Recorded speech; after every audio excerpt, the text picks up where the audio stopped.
Hello and welcome my dear students, I am Rushali ma'am from VM academy classes Nashik. हम देख रहे हैं हमारे 12th का केमिस्ट्री, देख रहे हैं चैप्टर नंबर 5 इलेक्ट्रोकेमिस्ट्री। इसका आज लेक्चर नंबर 13। आज के लेक्चर में हमें नेक्स्ट टॉपिक देखना है फ्यूल सेल्स। ओके, तो जो फ्यूल सेल्स होते हैं वो क्या होते हैं उसके बारे में हम बात करेंगे, और उसका एक एग्जाम्पल हमें डिटेल में देखना है, हाइड्रोजन ऑक्सीजन फ्यूल सेल, जो कि बहुत ही ज़्यादा यूज़फुल होता है। इसे हाइड्रोजन ऑक्सीजन फ्यूल सेल कहा जाता है या फिर H2O2 फ्यूल सेल कहा जाता है। तो उसके बारे में हम अच्छे से देखेंगे। तो चलो स्टार्ट करते हैं lecture number 13 fuel cells with VM academy Nashik. तो चलो स्टार्ट करते हैं फ्यूल सेल। पहले थोड़ा सा फ्यूल सेल के बारे में जान लेते हैं, क्योंकि ये कभी कभी क्वेश्चन आता है, right short note on fuel cells. तो क्या होते हैं ये फ्यूल सेल्स? तो ये जो फंक्शनिंग होता है इन सेल का, ये बेस्ड होता है एक ही फैक्ट पे। वो फैक्ट क्या है? जो कंबशन रिएक्शंस होंगे वो कौन से टाइप के होते हैं? रिडॉक्स टाइप के होते हैं। रिडॉक्स टाइप के होंगे मतलब oxidation and reduction take place simultaneously. दोनों रिएक्शन क्या होते हैं? कंबशन रिएक्शन में एक ही साथ होते हैं। तो दोनों रिएक्शन जब साथ में होते हैं तो उसे हम क्या कहते हैं? रिडॉक्स टाइप कहते हैं। और इसी रिएक्शन को यूज किया जाता है टू जनरेट द इलेक्ट्रिसिटी। जो रिडक्स रिएक्शन होते हैं, जो कंबशन रिएक्शन की वजह से होंगे, उनको यूज़ किया जाता है इलेक्ट्रिसिटी जनरेट करने के लिए। इसी एक फैक्ट पे क्या है, ये इसका फंक्शनिंग डिपेंड है इस सेल का। ये सेल हमारे जो ऑर्डिनरी गैल्वेनिक सेल होते हैं उनसे अलग है। क्यों उनसे अलग है वो भी सुन लो। ये जो सेल होंगे differ from ordinary galvanic cell. तो ऑर्डिनरी गैल्वेनिक सेल मतलब अभी तक हमने जो देखे हैं, जो हमने day to day life last lecture वाले भी देखे, उनसे ये अलग है। उनमें हम क्या करते थे? रिएक्टेंट को फिल करके रखते थे। मतलब जो रिएक्टेंट थे वो क्या होते थे? सेल में फिल करके रखते थे हम, और फिर वो रिएक्शन करते थे। यहाँ पे वैसा नहीं होता। यहाँ पे reactants are not placed with in the cell. Reactant cell के अंदर होते ही नहीं है। उनको क्या किया जाता है? कंटिन्यूसली बाहर से सप्लाई किया जाता है इलेक्ट्रोड पे। 2 इलेक्ट्रोड होंगे, एक कैथोड और एनोड। उस पर कंटिन्यूस रिएक्टेंट का क्या किया जाता है? सप्लाई किया जाता है फ्रॉम द रिजर्वायर, या क्या कह सकते हो? सोर्स कह सकते हो। मतलब गैल्वेनिक सेल से, ऑर्डिनरी गैल्वेनिक सेल से फ्यूल सेल डिफरेंट है। क्यों? ऑर्डिनरी गैल्वेनिक सेल में हम रिएक्टेंट को फिल करके रखते हैं। इस सेल में जो फ्यूल सेल है उसमें रिएक्टेंट को फिल करके नहीं रखा जाता। वहाँ पे क्या होता है? रिएक्टेंट को बाहर से कंटिन्यूसली क्या किया जाता है? इलेक्ट्रोड पे पास किया जाता है, इलेक्ट्रोड पे सप्लाई किया जाता है थ्रू द रिजर्वायर। मतलब कहीं तो भी स्टोर करके रखा होगा सोर्स, और वहाँ से कंटिन्यूस इलेक्ट्रोड पे उसको क्या किया जाता है? रिएक्टेंट को पास किया जाता है। तो ऐसे सेल को क्या कहा जाता है? फ्यूल सेल्स कहा जाता है। Okay, in this cell one reactant is fuel such as hydrogen gas और methanol, and other reactant is oxygen और द ऑक्सीडेंट। तो यहाँ पे दो रिएक्टेंट होते, पहला देखो क्या होता है और दूसरा क्या होता है। तो देखो ये जो होंगे वहाँ पे दो क्या किए जाते रिएक्टेंट, यहाँ पे एक रिएक्टेंट होता है, क्या होता है देखो, the cell one of the reactant जिसे फ्यूल कहा जाता है वो होता है हाइड्रोजन गैस भी यूज़ होता है या फिर मिथेनॉल भी यूज़ होता है, मोस्टली हाइड्रोजन गैस को यूज़ करते हैं। और जो दूसरा रिएक्टेंट होता है वो क्या होता है, ऑक्सीजन होता है। उसका काम क्या है, act as a oxidant, oxidant के तौर पे क्या होगा वो एक्ट होगा। तो एक हाइड्रोजन है और दूसरा ऑक्सीजन है, तो सिंपलेस्ट फ्यूल सेल कौन सा होगा, हाइड्रोजन ऑक्सीजन फ्यूल सेल, उसे H2O2 फ्यूल सेल भी कहा जाता है। तो इसका काम क्या है, ये सेल क्या क्यों इम्पोर्टेंट है, इसे क्यों डिज़ाइन किया गया है, वो सबसे इम्पोर्टेंट बात है।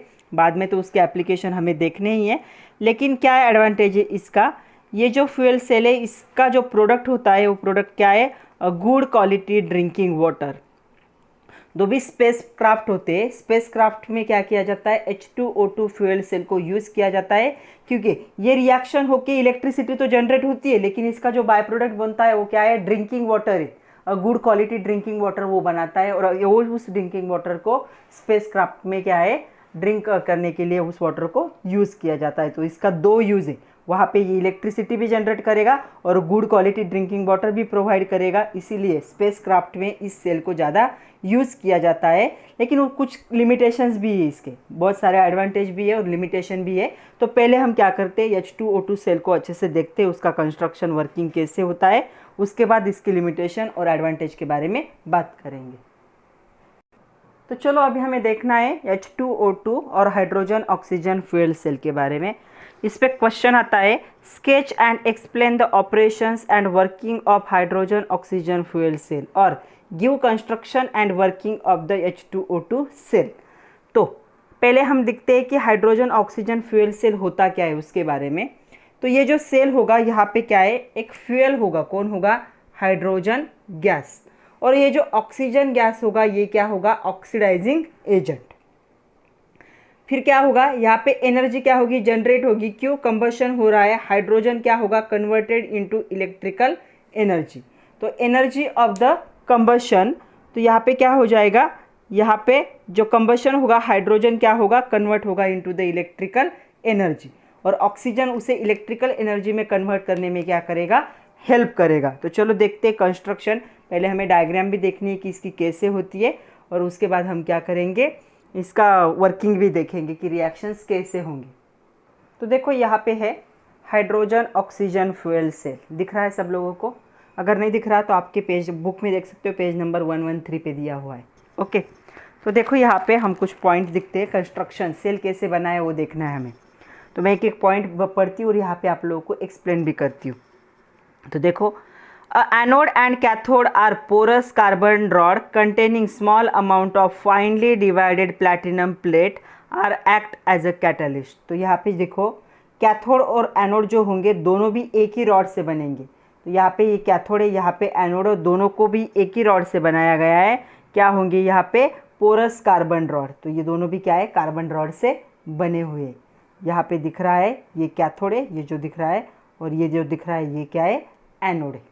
ओके, दोनों भी क्या होंगे, पोरस कार्बन रॉड से बनेंगे, और इनमें थोड़ा सा फाइनली डिवाइड क्या होता है, प्लैटिनम मेटल होता है। प्लैटिनम मेटल क्या करेगा, यहाँ पे कैटलिस्ट का काम करेगा, मतलब ये जो रिएक्शन होगी उस रिएक्शन का रेट क्या करेगा, वो इंक्रीज करेगा। ओके, सेकंड पॉइंट है, the electrolyte is hot aqueous solution of KOH। तो यहाँ पे जो इलेक्ट्रोलाइट फिल किया हुआ होता है सॉल्यूशन में वो क्या होता है, एक्वियस KOH। ये भी क्या होता है, हॉट एक्वियस KOH होगा as a electrolyte. Okay, the carbon rod immersed into electrolyte. तो कार्बन दो रॉड जो है कैथोड एनोड दोनों को क्या किया है, इस इलेक्ट्रोलाइट में क्या किया है, हॉट एक्वियस KOH में इमर्स्ड किया है, मतलब डीप किया है इसके अंदर। Okay, hydrogen is continuously bubbled through the anode. तो इस एनोड की तरफ एक इनलेट होगा जहाँ से हाइड्रोजन गैस को, प्योर हाइड्रोजन गैस को कंटिन्यूस क्या किया जाएगा, पास किया जाएगा, मतलब बबल किया जाएगा। और ऑक्सीजन गैस को कहाँ से पास किया जाएगा, towards the cathode, and the oxygen gas through cathode into the electrolyte. तो इस साइड से एक ओपनिंग होगा जहाँ से ऑक्सीजन गैस को क्या है, इलेक्ट्रोलाइट के अंदर छोड़ा जाएगा, और यहाँ पे हाइड्रोजन को कौन से साइड से छोड़ा जाता है, एनोड के साइड से, और ऑक्सीजन को कौन से साइड से, कैथोड के साइड से कंटिन्यूअस इलेक्ट्रोलाइट के अंदर क्या किया जाएगा, बबल किया जाएगा। ये है construction of H2O2 fuel cell. फिर एक बार अच्छे से समझ लो क्या है, 2 कार्बन के रॉड होंगे, फाइन पोरस कार्बन रॉड, जिन पे प्लैटिनम थोड़ा सा क्या किया है, स्प्रेड किया है ताकि वो कैटालिस्ट का काम कर सके। दोनों रॉड क्या हो जाएंगे, एक कैथोड होगा एक एनोड होगा, दोनों सेम ही है। ये जो टैंक होगा, इस टैंक के अंदर एक्वियस KOH होगा as a electrolyte, hot aqueous KOH electrolyte होगा। दोनों रॉड को क्या करना है, कार्बन रॉड को इसमें क्या करना है, डिप करना है, इमर्ज करना है KOH में। फिर एनोड के साइड से एक इनलेट होगा, वहाँ से हाइड्रोजन गैस को बबल करोगे, और कैथोड के साइड से एक इनलेट होगा, वहाँ से कंटिन्यूअस ऑक्सीजन गैस को बबल करोगे। ये एक्ट होगा एज अ फ्यूल, ये एक्ट होगा एज अ ऑक्सीडाइजिंग एजेंट। जब रिएक्शंस कैरिड आउट होंगे तो यहाँ पे एक आउटलेट भी होता है, प्रोडक्ट जो बाय प्रोडक्ट फॉर्म होगा उसके लिए, और यहाँ का बाय प्रोडक्ट है H2O, और good quality drinking water is form here. तो ये रिएक्शन जब होगी तो H2O2 यहाँ पे क्या होता है, फॉर्म होता है, और ये H2O2 क्या होता है, डिस्टिल वाटर ही होता है, मतलब हम पीने के लिए उसको यूज़ कर सकते हैं। तो इसे कहेंगे construction of the hydrogen oxygen fuel cell. अभी हमें देखने सेल रिएक्शन। तो चलो अभी देखते हैं वर्किंग और सेल रिएक्शन। हमेशा एनोड पे ऑक्सीडेशन होता है और कैथोड पे क्या होता है, रिडक्शन।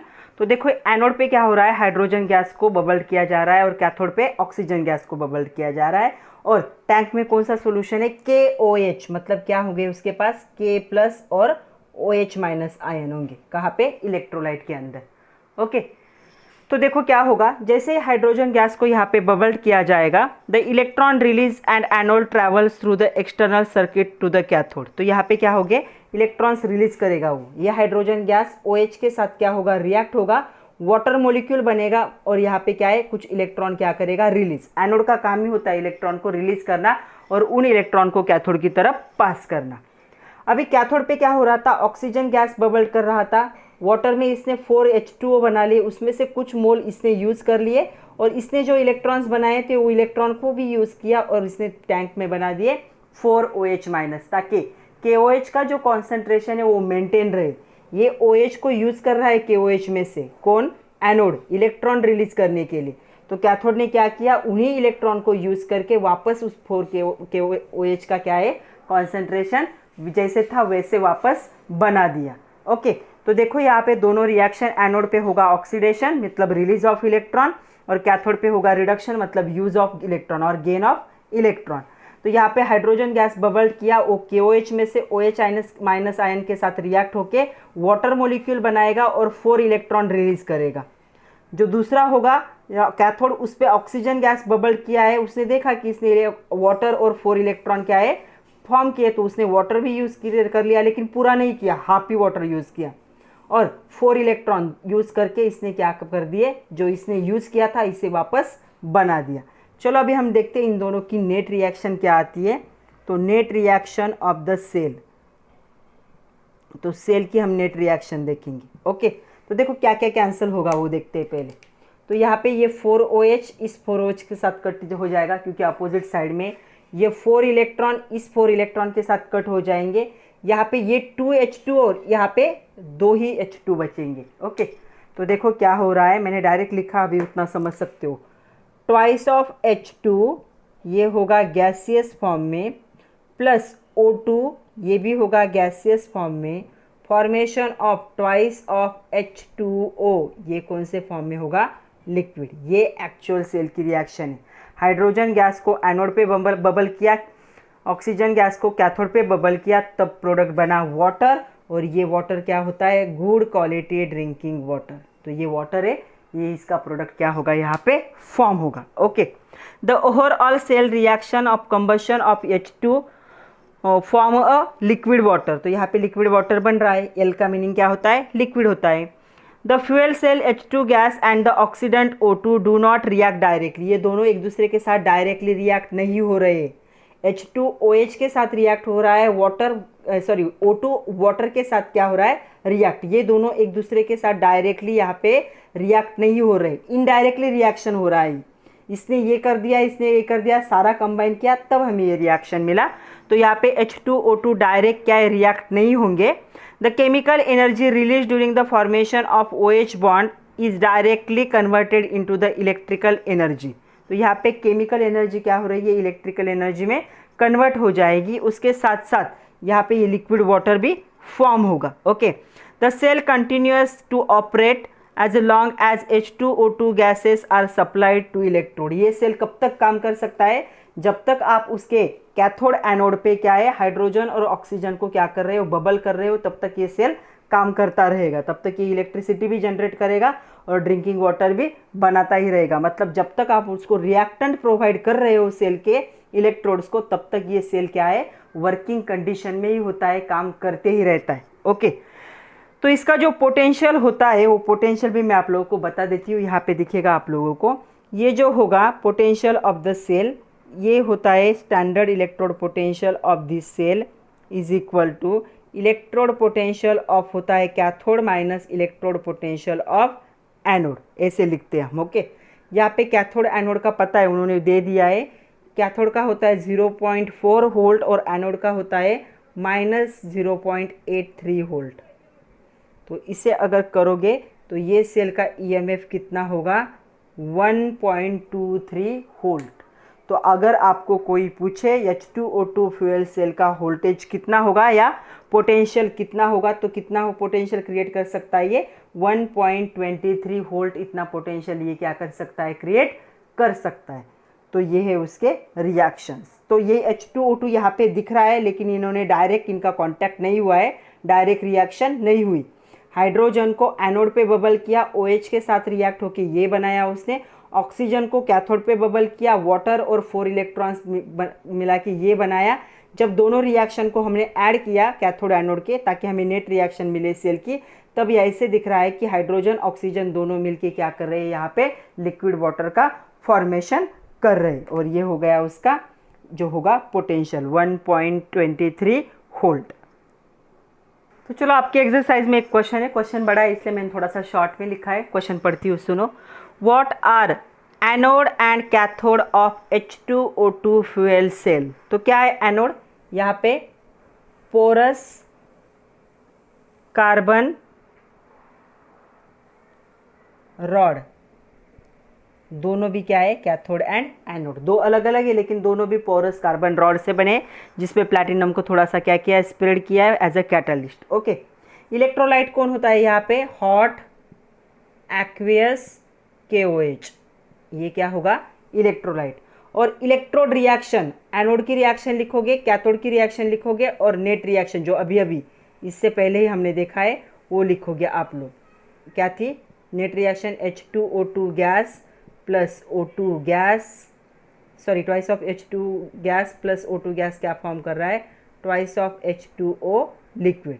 एनोड, कैथोड और नेट रिएक्शन तीनों भी लिखोगे। तो ऐसा क्वेश्चन आपके एग्जाम में कभी कभी 2 मार्क के लिए आता है। तो चलो देखते हैं अभी advantages of H2O2 fuel cell. क्या एडवांटेजेस है इसके। सबसे पहला है, जो रिएक्टिंग सब्सटेंस है वो क्या किया जाते हैं, कंटिन्यूसली इलेक्ट्रोड पे हम क्या करते, पास करते, जैसे H2O2 को पास किया। जो हमारे जो कन्वेंशनल गैल्वानिक सेल होते हैं, मतलब ऑर्डिनरी गैल्वानिक सेल, उनमें क्या होता है, ये जो होते हैं सब्सटेंस, उनको रिएक्टिंग सब्सटेंस को सेल में फिल करके ही रखा होता है। जब सेल यूज़ में भी नहीं होता तब भी वो केमिकल का कंजम्पशन वहाँ पे होता रहता है, वो यहाँ पे नहीं होगा। Do not have the discard on the consuming the chemicals. तो केमिकल का कंजम्पशन होने की वजह से सेल क्या हो जाता है, ख़राब हो जाता है। वैसी कंडीशन यहाँ पे कभी नहीं आएगी, क्योंकि जो रिएक्टिंग सब्सटेंस है उनको हम क्या कर रहे हैं, इलेक्ट्रोड पे कंटिन्यूस पास कर रहे हैं। जब तक हम इलेक्ट्रोड पे पास करते रहेंगे इन रिएक्टिंग सब्सटेंस को, तब तक सेल वर्किंग में रहेगा। जब स्टॉप कर दोगे तो सेल क्या है, अपने आप काम करना बंद करेगा। फिर से पास करना स्टार्ट करोगे, सेल का काम स्टार्ट होगा। तो ये किसका एडवांटेज है। दूसरा है, ये कोई भी एयर पोल्यूटेंट फॉर्म नहीं करते, नॉन पोल्यूटिंग है। इतना मतलब इसका जो बाय प्रोडक्ट है वो कोई गैस नहीं, यहाँ पे एक ही रिएक्शन प्रोडक्ट बनता है, वो होता है वाटर। तो इनके वजह से कोई भी एयर का जो पोल्यूशन है वो नहीं होता है।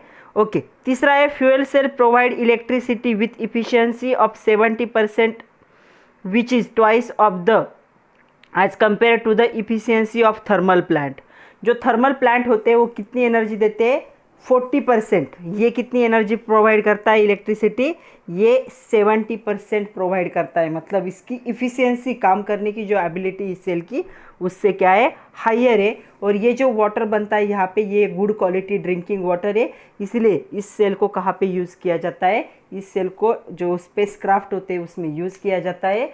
दो काम करेगा वहाँ पे, इलेक्ट्रिसिटी भी जनरेट करेगा और गुड क्वालिटी ड्रिंकिंग वाटर भी बनाएगा। तो ये कुछ एडवांटेज है, कभी कभी 2 मार्क के लिए आ जाता है। What are the advantages of hydrogen oxygen fuel cell, या what are the advantages of fuel cell. चलो अभी हम देखते हैं ड्रॉबैक्स, इसे लिमिटेशंस भी कह सकते हो। इस पर भी कभी कभी क्वेश्चन आ जाता है। क्वेश्चन क्या होता है कि what are the drawbacks of using hydrogen oxygen fuel cell, या व्हाट इज़ द लिमिटेशन। तो सबसे पहला लिमिटेशन इसका ये है कि ये जो H2 गैस होता है, it is hazardous to handle करने के लिए थोड़ा सा क्या है, हजार्ड है, क्योंकि ये थोड़ा सा पॉइजनस होता है नेचर में। ओके, सेकंड, ये जो हाइड्रोजन गैस है प्योर कंडीशन में चाहिए और उसे बनाने की कॉस्ट बहुत ज़्यादा है। तो cost of pure hydrogen gas is very high. तो ये एक इसका क्या है, ड्रॉबैक है। और तीसरा है, ये जो कंटिन्यू ऑपरेशन कब होता रहेगा, जब तक आप हाइड्रोजन और ऑक्सीजन को क्या करोगे, पर्टिकुलर इलेक्ट्रोड पे क्या करते रहोगे, लॉन्ग टाइम के लिए सप्लाई करते रहोगे, तभी तक ये सेल काम करेगा। अगर ये सप्लाई रुक गया तो सेल का काम भी रुक जाएगा। ये भी क्या है, उसका एक ड्रॉबैक है। मतलब जब तक आप उस पर सप्लाई करते रहोगे तब तक ये काम करेगा। तो ये कुछ ड्रॉबैक्स है। तो चलो दूसरा जो फ्यूल सेल है उसे देखते हैं। हमारे सिलेबस में नहीं है, लेकिन आपके बुक में दिया है on page number 114, internet my friend. मतलब आपको ढूंढना है, लेकिन हम थोड़ा डिस्कस कर लेते। ओके, तो देखो यहाँ पे क्या दिया है वो देखते हैं पहले। सबसे क्वेश्चन क्या है, fuel cell are also used in cell phone and the laptop computer. तो जो लैपटॉप कंप्यूटर की बैटरी होती है, या जो सेल फोन होते हैं मतलब मोबाइल होते हैं, उनकी जो बैटरी होती है वो इससे बनती, फ्यूल सेल से भी बनती कभी कभी। The cell proposed for use in these products is direct methanol fuel cell, जिसे DMFC भी कहा जाता है। Okay, collect information on this cell. तो मैं आप लोगों को थोड़ा सा बताती हूँ, थोड़ा आप लोग इंटरनेट पे सर्च करोगे। ओके, तो जो ये होता है DMFC मतलब डायरेक्ट मिथेनॉल फ्यूल सेल। इसमें क्या होता है, it is the fuel cell in which methanol is used as a fuel liquid. तो मिथेनॉल को लिक्विड, हाइड्रोजन ऑक्सीजन में क्या था, हाइड्रोजन फ्यूल था, यहाँ पे क्या होगा, मिथेनॉल फ्यूल होगा। ऑक्सीडेंट सेम ही होता है, ऑक्सीजन ही होगा। Okay, the reactions occurs in this, anode पे क्या होगा, मिथेनॉल वाटर के साथ रिएक्ट होकर कार्बन डाइऑक्साइड 6H+ और 6 इलेक्ट्रॉन बनाएगा। और कैथोड पे क्या होगा, ऑक्सीजन गैस इन 6H+ को और 6 इलेक्ट्रॉन को यूज करके H2O बनाएगा। नेट रिएक्शन क्या बनेगी, methanol plus oxygen, formation of water, और यहाँ का बाय प्रोडक्ट क्या होता है, कार्बन डाइऑक्साइड होता है। Okay, the DMFC relieve upon oxidant of the methanol on the catalyst layer to form the carbon dioxide. तो पहली रिएक्शन बता रही हूँ मैं। वहाँ पे क्या हुआ, H+ आयन भी क्या हुए, रिलीज हुए, और 6 इलेक्ट्रॉन रिलीज हुए। फिर वो कहाँ चले गए, कैथोड की तरफ चले गए। कैथोड ने उनको यूज़ कर लिया और यहाँ पे H2O बना दिया, और इस प्रोसेस में क्या है, इलेक्ट्रिसिटी जनरेट हुई। ओके, एडवांटेज क्या है इस सेल के, देखो, cost of methanol is low as compare to hydrogen. Methanol की कॉस्ट क्या होती है, कम होती। प्योर हाइड्रोजन की कॉस्ट बहुत ज़्यादा है, मिथेनॉल इजीली अवेलेबल हो जाता है। ये एक पहला एडवांटेज है। दूसरा, liquid fuel make handling more easier. तो हाइड्रोजन गैस फॉर्म में उसको स्टोर करने के लिए बड़े बड़े कंटेनर की ज़रूरत पड़ती है। CH3OH ये कौन से फॉर्म में, यहाँ पे मैंने लिखा नहीं, लेकिन ये लिक्विड फॉर्म में होता है, तो इसे हैंडल करना इजी है। गैस से लिक्विड को हैंडल करना इजी होता है। Low temperature and pressure is required for operation. ये ऑर्डिनरी टेम्परेचर पे ये प्रोसेस हो जाती है। हाई फ्यूल इफ़िशियंसी, यहाँ पे जो फ्यूल मिलता है वो क्या होता है, हाई इफ़िशियंसी वाला होता है। ओके, तो ये कुछ इन्फॉर्मेशन थी about the direct methanol fuel cell, जिसे DMFC कहा जाता है। ये मेरे पास जो इन्फॉर्मेशन थी मैंने आप लोगों को बता दी। अभी आप लोग क्या करोगे, थोड़ा सा इन्फॉर्मेशन खुद कलेक्ट करोगे।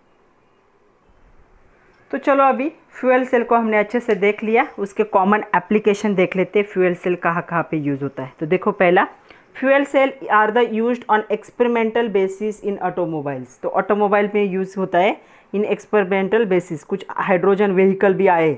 Hydrogen oxygen fuel cell application in the automobile industry. Fuel cell motor vehicle जो होगा drive energy from the combustion of hydrogen and the oxygen, इससे इलेक्ट्रिकल एनर्जी मिलती है और इंजन क्या होता है, स्टार्ट करता है। जो टोयोटा है, जो मिराई नाम का जो है फर्स्ट हाइड्रोजन व्हीकल उन्होंने क्या किया है, कमर्शियली सोल्ड किया है। तो एक्सपेरिमेंट बेसिस पे ही वो अभी तक चल रहा है, मतलब अभी आ रहा है ऑटोमोबाइल्स में ये सेल। ओके, सेकंड है used for electric power in the space program. जो स्पेस प्रोग्राम होते हैं, जो स्पेस क्राफ्ट होंगे, उनमें इलेक्ट्रिक पावर जनरेट करने के लिए इसे यूज़ किया जाता है। सेम वे इसका जो प्रोडक्ट है प्योर वाटर, ये प्योर वाटर फॉर्म होता है, ये इसको यूज़ किया जाता है for drinking purpose in the space craft.